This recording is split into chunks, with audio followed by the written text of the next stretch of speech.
Tout d'abord, monsieur, madame la doyenne, monsieur le doyen, c'est une occasion de vous présenter un petit peu le staff des doyens et les différents chefs de service que vous allez avoir à faire en tant qu'étudiant au niveau de la faculté de sciences. Donc, monsieur Hamid Biaoui, c'est le doyen qui s'occupe de tout ce qui est formation. Madame Saad Kjaji, vice-doyen à la recherche, la préparation et l'innovation. On a Ali Touri. Pouvez vous lever pour que les étudiants vous voient? C'est Ali Touri, c'est le chef de scolarité. Donc, en général, toutes les affaires étudiantiles, les affaires scolarité, c'est lui qui s'en occupe. On a voulu que Karim Bouguza soit avec nous au niveau de ce panel-là parce que c'est lui qui est le chef du service informatique. Donc, tout ce qui est adresse électronique, tout ce qui est carte étudiante, vous allez affaire à Karim Bouguza. On a aussi les responsables de filière et les chefs de département qui sont parmi vous dans la salle. Je viens de voir le chef de département d'informatique. Je viens de voir parmi nous, il y a aussi le chef de la filière SVT et les autres chefs de filière. Vous allez avoir l'occasion de les voir tout à l'heure. Ils sont présents parmi nous. Je tiens à souhaiter la bienvenue à Madame la chef de division de l'université ASEC ainsi qu'au staff qui l'accompagne. Je tiens à remercier aussi tous les professeurs. Je vais en parler peut-être plus longuement tout à l'heure, les professeurs de la faculté de sciences de Rabat. Je tiens à remercier aussi l'équipe qui a organisé un petit peu cet événement-là, qui est un événement, à mon avis, très important, parce que c'est un événement qui vient après le Covid. C'est le premier événement que, pour moi, en tant que doyen, on fait en présentiel, que je jure que c'est un événement qui est très important. Je vais expliquer par la suite pourquoi. Donc, les ambassadeurs de l'université, je tiens à les remercier et aussi remercier Céline qui a veillé à la réussite de cette journée. Chers étudiants de la faculté de sciences de Rabat, tout d'abord, je vous souhaite la bienvenue au sein de la faculté de sciences de Rabat. Comme vous le savez, et je crois que c'est une vérité, c'est une chance et une opportunité d'être à la faculté de sciences de Rabat. La faculté de sciences de Rabat, c'est une faculté qui a été créée en 1957. De 1957 à 1978, c'est la seule faculté de sciences qui a existé au niveau du Maroc. Donc, il a formé tous les professionnels, tous les scientifiques qui ont fait leurs études au niveau du Maroc. Je ne parle pas de ceux qui sont partis à l'étranger, mais la plupart, dans le temps, ils faisaient leurs études au Maroc. Et ils ont fait leur formation au niveau de la faculté de sciences. J'en citerai énormément de personnes. Dernièrement, j'étais en train de discuter avec le président de Veolia.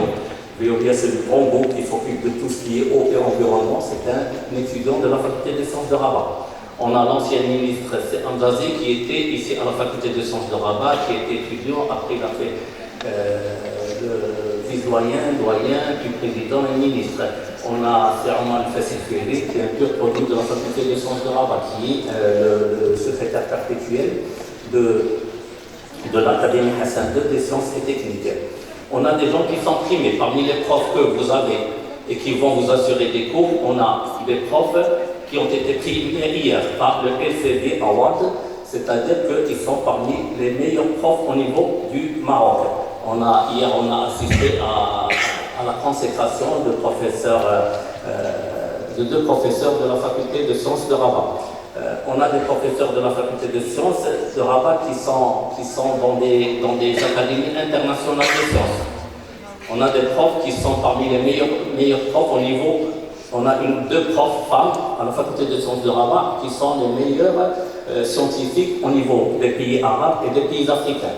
Vous allez me dire pourquoi vous nous parlez de ça. Je parle de ça pour que vous connaissiez un petit peu l'opportunité d'être à la faculté des sciences de Rabat. C'est une grande opportunité, c'est une grande chance d'être à la faculté des sciences de Rabat parce que c'est une faculté où la devise de cette faculté, c'est l'excellence. Nos étudiants, quand ils partent pour un stage à l'étranger, ils sont automatiquement pris après pour faire des thèses. Quand ils vont en master, en général après le master, il y a beaucoup d'étudiants qui font pour faire le projet de fin d'études dans le cadre de collaboration qu'on a avec les pays étrangers, qui partent faire leurs stages, leurs projets de fin d'études dans des pays internationaux, en Europe, dans toute l'Europe.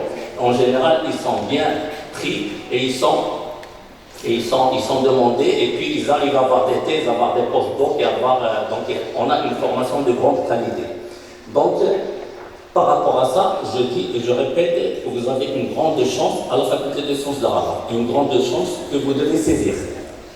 Et vous devez savoir qu'à la faculté des sciences de Rabat, vous avez de grandes chances de pouvoir réussir votre formation universitaire et même votre avenir. C'est-à-dire que si vous donnez de l'importance à la faculté des sciences de Rabat pour votre enseignement, pour tout ce qui se passe au niveau de la faculté de Rabat, et on va en parler par la suite, c'est sûr que vous allez assurer un avenir qui soit un avenir qui est très bien. L'idée que peuvent avoir les étudiants, que les facultés à accès ouvert, comme la faculté de sciences de Rabat, ne forment que des gens qui n'arrivent pas à trouver du boulot, qui n'arrivent pas à s'insérer dans la vie active, c'est une idée qui est fausse. C'est-à-dire, mais il faut être bon, il faut être sérieux, il faut suivre les cours de façon sérieuse. C'est sûr que si vous avez votre licence au bout de 5, 6, 7 ans, bon, 7 ans, c'est pas possible parce que le maximum, c'est 6 ans. Donc, si vous avez moins de chances de réussir. Et après, ça se répercute sur tout le reste. Vous avez un staff d'enseignants qui est un staff qui est à votre écoute, qui fournit de grands efforts. La preuve, c'est que maintenant, on a commencé les cours et vous avez pu constater, et j'ai vu des reportages avec des étudiants qui témoignent de la qualité. Je n'ai pas à le justifier. Tout le monde sait que la qualité des professeurs à la faculté de sciences, c'est une grande qualité. C'est des professeurs de grande valeur. Et je les remercie de tout l'effort qu'ils fournissent par rapport aux étudiants pour les former, pour donner le meilleur d'eux-mêmes, pour que l'enseignement au sein de la faculté de sciences soit le meilleur possible. Au niveau administratif aussi, on a un petit peu on fournit des efforts pour que vous puissiez, au niveau de la faculté de sciences de Rabat, avoir la meilleure service par rapport au service de scolarité et le service des affaires étudiantines, ou bien tous les services qui sont à la faculté de sciences de Rabat. Par exemple, on a mis en place maintenant, ça fait un bon bout de temps, on a mis en place un projet, et vous êtes maintenant, je remercie l'université d'avoir mis en place la plateforme de l'université études qui vous permet d'avoir plusieurs services. Par exemple, maintenant, toutes les attestations que vous pouvez avoir, ce dont vous avez besoin, les attestations d'inscription, les attestations de réussite, les attestations de relevé de notes et tout ça, vous pouvez les avoir à distance. Vous rentrez sur la plateforme études, et sur cette plateforme études, vous pouvez demander toutes les attestations dont vous avez besoin. Donc, je vous invite à pouvoir accéder à ces services-là. Et je tiens à attirer votre attention aussi qu'il est très important de vous inscrire à l'AMO, l'assurance maladie obligatoire. Je vais vous dire pourquoi. Moi, je vous parle maintenant de façon ouverte. Ce n'est pas un discours officiel, c'est un mot pour pouvoir vous montrer un petit peu les problèmes et essayer de vous faire, que vous fassiez attention un petit peu à certains soucis que les étudiants ont tendance à oublier. Pendant cet été, au mois d'avril, il y a une étudiante qui m'écrit, qui n'était pas inscrite à l'AMO et qui devait faire une opération, mais elle n'avait pas l'AMO, et c'était impossible de pouvoir l'inscrire sur l'AMO dans ce temps-là parce que tout le monde était en vacances. Donc j'invite à tous les étudiants à pouvoir s'inscrire sur l'assurance maladie obligatoire. C'est sur la plateforme de l'université qui est mise à votre disposition, ça prend 2 minutes et ça permet de s'inscrire à l'assurance maladie obligatoire. Aussi, on a mis en place cette année tout ce qui est signature électronique. On a mis en place les cartes d'étudiants. Donc les cartes d'étudiants et puis tous les contacts qui vont être avec les étudiants, ça va être avec l'adresse électronique. Donc tous les étudiants, l'adresse institutionnelle, professionnelle, l'adresse de l'université. Donc c'est Bougouza, il est là pour vous accompagner si vous avez un petit souci pour pouvoir faire, je crois, la licence professionnelle, 2 licences d'excellence, 9 licences professionnelles. Donc, on a une panoplie de formation qui est assez large, qui répond aux besoins en général de notre environnement socio-économique. Les licences professionnelles, en général, les étudiants qui réussissent, ils n'arrivent pas à trouver de difficultés pour accéder au monde de travail, à la vie active. Donc c'est des formations de qualité qui est très pointue et qui permet aux étudiants d'avoir des compétences qui leur permettent de pouvoir accéder au monde de travail. Aussi, on a 32 masters. Il y en a à peu près 26 ou 27 qui sont accrédités, qui ont ouvert, et d'autres qui sont en cours d'accréditation. Donc ces masters-là, ce sont des masters-là aussi qui englobent toutes les spécialités et plusieurs thématiques qui sont très, très demandées. Pour cela, je vous demande, puisque je suis en train de pouvoir discuter avec des étudiants de première année de la faculté des sciences de Rabat, pour les masters, il faut se préparer dès maintenant. On est dans une nouvelle réforme. On ne sait pas cette réforme, qu'est-ce qu'elle va apporter. Mais c'est sûr que le côté des compétences en langue va être très important. Donc, dès la première année, essayez de pouvoir renforcer vos compétences en langue. On a la chance, au niveau de la ville de Rabat, d'être à côté de plusieurs centres culturels. Et être aussi au niveau de plusieurs écoles qui font les langues. Donc, essayez de pouvoir, même au niveau de la faculté, on a plusieurs de l'université, il y a une plateforme de la formation des langues, de l'enseignement des langues. Donc, essayez aussi de pouvoir affiner, renforcer vos connaissances en langue, parce que ça va vous être exigé. C'est-à-dire, si vous arrivez après 3 ans, je l'espère pour vous tous, vous avez votre licence et vous voulez passer en master, vous voulez passer en doctorat, vous devez avoir des compétences dans les langues, la langue française et surtout la langue anglaise, parce que, comme vous le savez et tout le monde le sait, toute la recherche maintenant se fait au niveau avec l'anglais. Et même pour pouvoir faire des mobilités, nous on fait des mobilités, on a beaucoup au niveau de la coopération de la faculté de sciences, et d'ailleurs sur cette coopération, on a presque plus d'une vingtaine de projets qui sont internationaux. Donc il y a beaucoup de mobilité et des projets qui sont nationaux. Il y a beaucoup de mobilité de nos étudiants au niveau avec nos partenaires. Tous les partenaires en général, moi il m'est arrivé en France que le laboratoire ou bien la formation qui se fait en double diplomation se fasse en anglais. Donc il faut avoir des compétences en anglais. Il faut penser dès maintenant à pouvoir développer, renforcer vos connaissances et vos compétences en langue. Aussi. Donc cela c'est en ce qui concerne la formation. Peut-être que j'ai oublié des choses qui vont être rappelées peut-être par monsieur le vice-doyen ou bien par les professeurs et les responsables de filière. Mais à la faculté de sciences, on juge aussi que pour pouvoir avoir plus de chances de réussir, d'être un lauréat complet, d'avoir des compétences qui sont demandées et d'après des études qui ont été faites et qui ont montré que le grand problème que rencontrent les étudiants de la faculté, les lauréats, quand ils ont la licence ou le master, quand ils rencontrent dans un monde, le monde extérieur, et ça on le voit en général dans les universités anglo-saxonnes. Les universités anglo-saxonnes, comme vous le savez, on donne beaucoup d'importance aux compétences para-universitaires. Donc ce qui fait, c'est pour ça, au niveau de la faculté de sciences de Rabat, on a veillé à ce qu'il y ait une offre par rapport à nos étudiants pour acquérir ces compétences para-universitaires.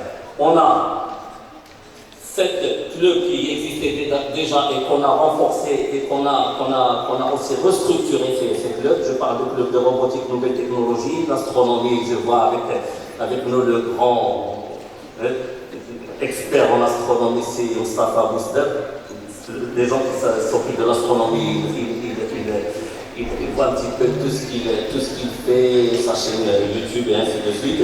On a le club Lions Club qui est de la faculté de sciences de Rabat. On a le club Art Plastique qui est très, très actif et je tiens à féliciter tous les étudiants qui sont dans ce club-là. C'est un club de peinture, de sculpture et ainsi de suite. On a le club théâtre et ainsi de suite, donc il s'occupe de tout ce qui est théâtre, de tout ce qui est lecture. On a un club de chant, donc ça c'est des clubs qui existaient. en plus des clubs qui s'occupent du sport. On a rajouté un club 7e art qui s'occupe de tout ce qui est musique, un club de musique où on a voulu donner un certain aspect, c'est-à-dire on a acheté des guitares, des violons pour les étudiants qui n'ont pas pu avoir des leçons de guitare ou de piano, ils puissent avoir cette possibilité à la faculté de sciences de suivre des cours de piano, de programmation compétitive, un club d'environnement, ça c'est le nouveau club, un club agro-club de la FSR, fitness club qui se réunissent tous les dimanches, un club de climat, un club d'Inabus, d'Innovasus et un club Mabiora. Donc, ce sont des clubs que je juge qui sont très importants à notre avis. À notre sens, c'est très important de pouvoir fédérer à ces clubs, de pouvoir faire partie de ces clubs, de pouvoir suivre les activités de ces clubs-là parce que vous allez acquérir des compétences de travail en groupe, de gestion de projet, de gestion de temps, de droiture, de citoyenneté pour les clubs qui s'occupent un petit peu de tout ce qui est actions citoyennes et tout ça. Et ça, c'est très important. Vous pouvez le faire dans votre CV et ça va être très important pour pouvoir accéder au monde du travail. Donc, pour ces clubs-là, je crois qu'il y a les stands, mais sinon, sur le site, vous allez avoir des annonces, des inscriptions sur ces clubs-là avec le nom de la personne qui s'occupe et le nom du mentor, c'est-à-dire le professeur qui s'occupe de ce club, et du nom du comité des étudiants qui ont la charge de ce club-là. Aussi, on a une cellule tutorat, elle est sous la direction du professeur Zahod Abdrahim, avec un membre du conseil de fac, c'est Amin, je ne sais pas s'il est parmi nous. Ça, vous pouvez demander à la vision qui vous donnera un petit peu pour vous accompagner un petit peu, parce que comme vous le savez, vous passez d'un lycée où vous étiez plus ou moins suivi dans tout ce qui est formation à la faculté où il y a une nouvelle approche pédagogique. Donc, c'est-à-dire, il faut savoir, et ça va être donné par cette cellule-là, comment prendre des notes, comment s'orienter, comment se mémoriser, parce que les cours maintenant sont ouverts à la faculté de sciences. Comment faire les évaluations, comment ça se passe les évaluations. Et je crois ça aussi, au niveau de l'université, vous avez aussi beaucoup de clubs et puis de cellules qui peuvent vous soutenir dans cette approche-là. Comment gérer votre temps, comment effectuer une recherche documentaire, ça aussi c'est très important. Il faut savoir comment faire une recherche documentaire, rédiger un travail, synthétiser, s'informer. Donc beaucoup de ce qu'on appelle maintenant les métiers d'étudiant, parce que l'étudiant maintenant c'est tout un métier. Et il faut connaître un petit peu tous ces outils-là pour pouvoir réussir son année universitaire. Donc voilà en gros ce que j'avais à dire. Je tiens encore une fois à vous souhaiter la bienvenue au sein de la faculté, comme je l'ai dit, qui est une faculté spéciale.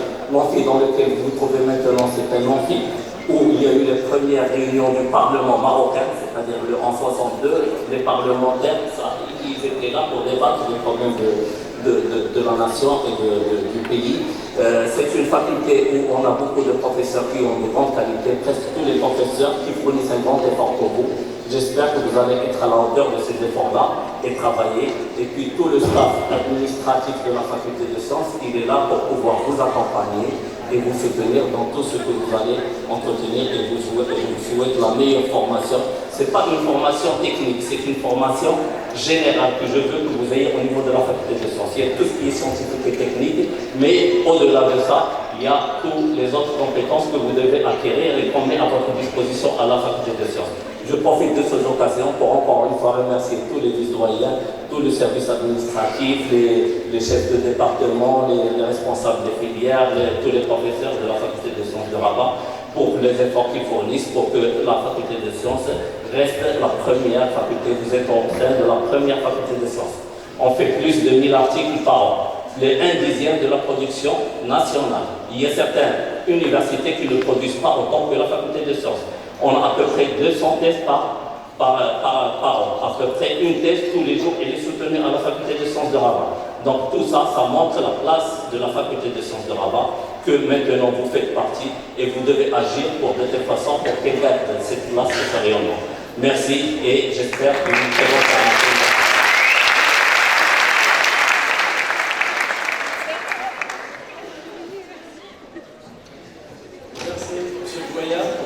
ces mots dont il faut vraiment faire une sorte de réserve pour la suite de votre scolarité. Donc il a tout dit au dessous, bon, j'essaierai de compléter un petit peu tout à l'heure.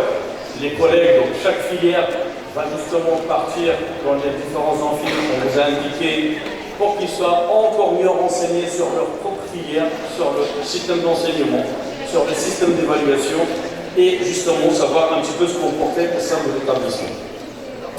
Alors, avant de donner la parole au cher collègue Tarzan Saga, qui est venu là pour vous faire justement donner une conférence inaugurale sur la pédagogie, que je vais demander à une dame qui est très importante au niveau de l'université et qui s'occupe de tout ce qui est activité des étudiants. Toute la vie étudiante repose sur elle, donc elle va vous renseigner. Donc je l'avais appelée l'année dernière, justement quand on parle toujours de l'amour, parce qu'on a justement des médecins, on a les médecins scolaires qui sont à l'université, et dont les étudiants ignorent la présence. Donc bon, il y a des fois des étudiants qui viennent, monsieur, voilà, je suis malade, je suis parti à l'hôpital, et puis ils m'ont dit que vous avez un médecin scolaire, donc un médecin universitaire.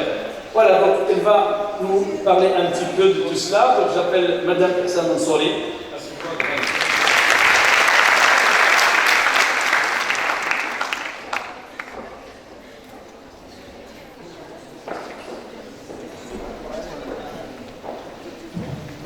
Bonjour. Je suis vraiment impressionnée par ce grand nombre dans l'assistance. C'est magnifique, ça fait vraiment chaud au cœur. Donc, l'assistance, chers étudiants, je suis vraiment honorée d'être ici avec vous dans ce magnifique amphithéâtre et dans ce prestigieux établissement qu'est la faculté des sciences de Rabat. Je ne vais pas répéter tout ce qu'a dit M. Tibiaoui ou tout ce qu'a dit le doyen. C'est extraordinaire. Je connaissais plein d'informations par rapport à ça, mais j'ai appris encore des choses et sincèrement, je ne vais pas dire que je suis jalouse de votre place, la place que vous occupez et que vous allez occuper à l'avenir, mais en arabe je dirais orbitukum. La ahsadukum, on a fait orbitukum. Donc vous avez de la chance, énormément de chance d'être là. Et donc je ne vais pas trop m'attarder sur ça, je vais passer à l'essentiel. L'objectif de notre présence ici à la faculté des sciences de Rabat, nous faisons le tour de tous les établissements, des 13 établissements de notre université. Donc c'est une caravane et dans chaque établissement, nous expliquons l'offre des services à l'étudiant, ce que l'université offre à l'étudiant. Vos responsables vous ont parlé de ce que votre établissement vous offre, mais il y a toujours des interférences parce que, par exemple, la carte à l'étudiant, vous allez la recevoir au niveau de votre établissement, mais elle se prépare dans un autre service. Aujourd'hui, nous sommes une grande organisation qui est un petit peu éclatée dans les 13 établissements, mais les choses se préparent un peu partout et vous devez avoir une connaissance, ne serait-ce que on ne va pas dire superficielle, mais vous devez avoir connaissance de comment accéder à un service à l'étudiant. Et vous aurez ici tout à l'heure plein de stands, peut-être une vingtaine de stands, où on va vous expliquer ce qu'est l'assurance maladie obligatoire, si un problème au niveau, si vous êtes boursier, vous avez un problème au niveau des bourses, à qui vous adresser, si vous ne savez pas accéder à la plateforme études, vous aurez vos emplois de temps, vos notes, etc., comment le faire, qui c'est qui pourra vous régler le problème, quelles sont les plateformes sur lesquelles vous pouvez poser vos questions. Il y a énormément de choses. Donc je ne vais pas m'attarder parce que toutes ces réponses-là, vous allez les trouver au niveau des stands, et il y en a beaucoup. Donc je vais me contenter de vous parler de 3 choses. Parce que c'est des choses que peut-être vous ne savez pas. Donc au niveau du pôle des étudiantes de l'université, qui se trouve à place des Nations Unies au-dessus de la bibliothèque, nous avons 3 principaux objectifs.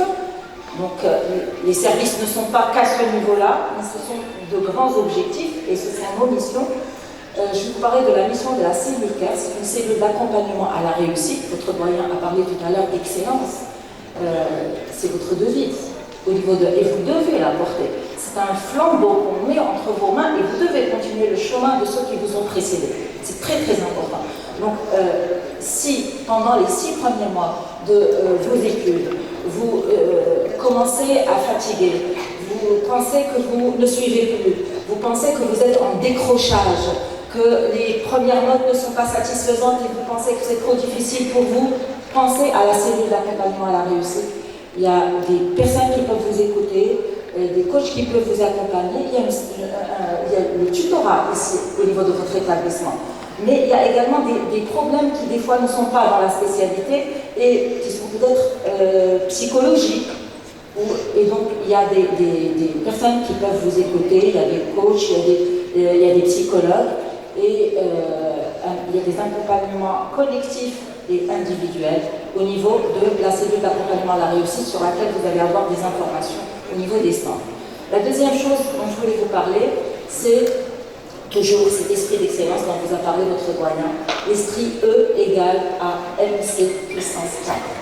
Alors E, c'est une formule, vous savez, la formule E égale à MC carré, on inscrit, ça dit là c'est pas l'énergie, c'est pas la masse, c'est pas la célérité.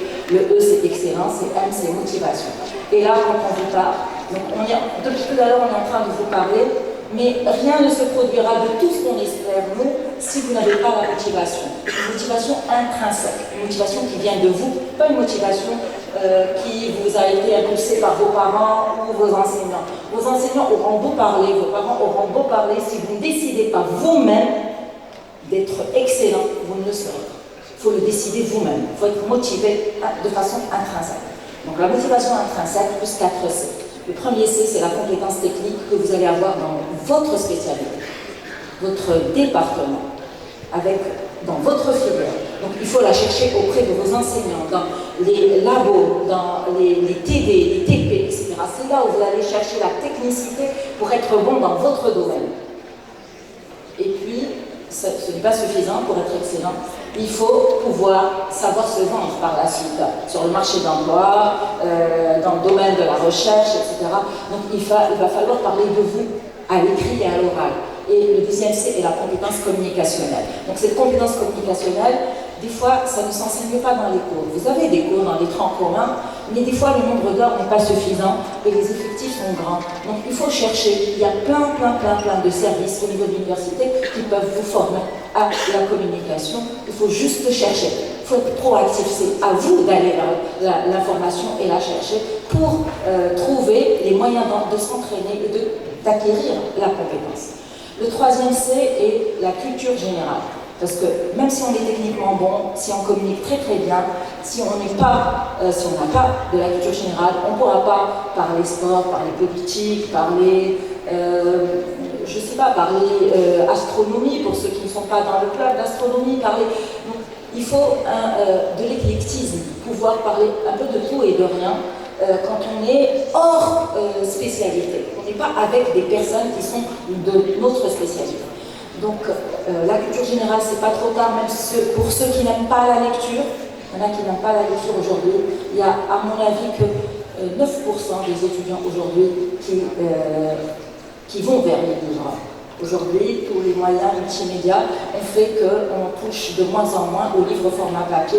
Mais la culture générale ne se trouve pas que dans le format papier. Vous avez la chance de pouvoir accéder aux livres sonores si vous n'aimez pas lire, quoique pour améliorer son orthographe, il faut mieux lire directement. Voilà, et il y a les documentaires, il y a les clubs, il y a énormément de choses à votre disposition. Donc allez chercher, et ce n'est jamais trop tard pour bien faire. Le quatrième C, c'est la créativité. Parce que si on n'est pas créatif, on va stagner, on ne va pas pouvoir se renouveler et on risque de s'ennuyer, on risque de tomber dans la routine. Et quand on tombe dans la routine, on perd ses compétences initiales et on n'est plus dans l'excellence. Donc on va devenir assez bon ou bon, mais on n'est plus dans l'excellence. Donc voilà, rappelez-vous cette formule. Ce n'est pas, c'est juste une idée à développer, mais nous, c'est un esprit qu'on veut instaurer au niveau de notre université. Il y a déjà 4 établissements qui ont ouvert des espaces E égale à MC4. Je crois qu'au niveau de la faculté des sciences, il y a une demande, mais c'est surtout l'esprit. Ce n'est pas un espace, ce n'est pas des activités, c'est un esprit qu'il faut instaurer. La dernière chose, c'est ces étudiants que vous voyez en bleu et qui sont là, qui s'appellent les ambassadeurs de l'université. Il y a beaucoup d'étudiants qui disent comment est-ce que je peux devenir ambassadeur également. Eh bien, au niveau du pôle vie étudiante, nous avons instauré un système de recrutement, comme dans n'importe quelle ressource humaine d'une organisation, un système de recrutement des ambassadeurs. Ils sont recrutés à partir des 13 établissements. Donc, il y en a qui sont à la faculté des sciences, qui sont à la faculté des lettres, faculté de médecine dentaire, l'INSEAS, l'ENSAM, les 3 facultés des sciences juridiques et sociales, l'ENES, la faculté des sciences de l'éducation. Tous les établissements sont représentés par les étudiants ambassadeurs. Alors pourquoi? C'est pour créer l'esprit d'appartenance à notre université. Et puis pour créer un réseau solide, un réseau à vie. Quand vous êtes étudiant ambassadeur, vous pouvez être médiateur, informer, vous informer, former d'autres personnes à travers le système de formation par les pairs, parce que nous choisissons les étudiants qui sont bons et qui sont prêts à s'engager pour aider les autres. Ils aident dans le domaine de l'inclusion, les étudiants en situation de handicap, les internationaux, ils les accompagnent, ils sont formés à ça, ils subissent beaucoup de formations, ils participent à l'organisation de presque tous les événements de l'université, ça leur fait des compétences réelles, pas que des soft skills, des power skills, on commence à les appeler aujourd'hui. C'est des skills qui les propulsent vers l'avant et qui leur permettent d'accéder à la vie active très rapidement et très favorablement. Donc si vous avez envie de devenir étudiant ambassadeur, il suffit d'être toujours informé sur les réseaux sociaux, donc EM5 Média, Vie étudiante EM5, Instagram, Facebook et les autres réseaux, vous les trouverez au niveau des stands. Et donc le recrutement se fait à partir du début de l'année. Généralement, le Welcome Day, il se fait vers mars à peu près. Donc chaque étudiant ambassadeur, il a le droit à 2 mandats s'il est bon, s'il n'est pas bon, donc on recrute quelqu'un d'autre à sa place. On en prenait 100, cette année on en prendra beaucoup plus. Si vous êtes intéressé, donc renseignez-vous auprès d'eux, ils seront là toute la journée, ils vous diront comment ils peuvent faire des témoignages, ils vous diront comment ils ont accédé à ça. Je vous souhaite une excellente journée auprès de vos enseignants, de vos chefs de département, au niveau des stands aussi. Posez les questions, toutes les questions qui vous passent par la tête. Et nous aussi, on va vous poser des questions. On va vous poser des questions au club. On voudrait savoir ce qui se passe, qu'est-ce que vous faites, est-ce que vous ouvrez vos clubs aux autres établissements, parce qu'il y a des clubs que vous avez chez vous. Par exemple, le club astronomie, c'est un club qui n'existe pas dans les autres établissements. Peut-être à l'ENES, ils sont encore dans les balbutiements, et ça intéresserait les autres étudiants des autres établissements de vous rejoindre. Le club robotique aussi, ça intéresse les autres établissements, et les ambassadeurs sont là pour porter l'information. Il y a aussi, vous avez quelque chose de magnifique ici, c'est le planétarium. Et on aimerait bien pouvoir bénéficier de visites des planétariums. Et pour commencer, pourquoi pas une visite pour des étudiants ambassadeurs pour qu'ils en parlent aux autres étudiants des autres établissements. Donc voilà, je vous souhaite, je suis trop parlée, je suis pas là. Désolée. Donc je vous souhaite une excellente journée. Je reste ici à votre disposition. Je serai peut-être au niveau des stands avec mon micro pour vous poser des questions ou demander à ceux qui animent les stands de vous expliquer certaines choses. Voilà, excellente journée et à tout à l'heure.